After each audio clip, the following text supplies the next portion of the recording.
বন্ধুরা, এখানে আমি জল নিয়েছি। ইঁচড় আর আলুটা নুন হলুদ দিয়ে সিদ্ধ করে নিচ্ছি। বন্ধুরা, আমি ইঁচড়টা সিদ্ধ হয়ে গেছে, এটা আমি ঢেলে নিয়েছি, জল ঝারিয়ে নিয়েছি।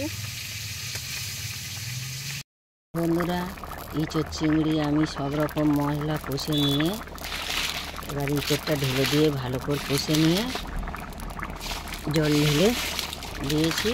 এখন ফুটছে, চিংড়িও দেওয়া হয়ে গেছে। লাস্টে এবার গরম মশলাটা দেবো, দিলে হয়ে যাবে।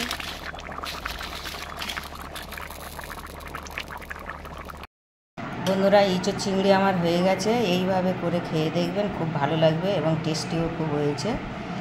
আজকের মতো এই পর্যন্ত।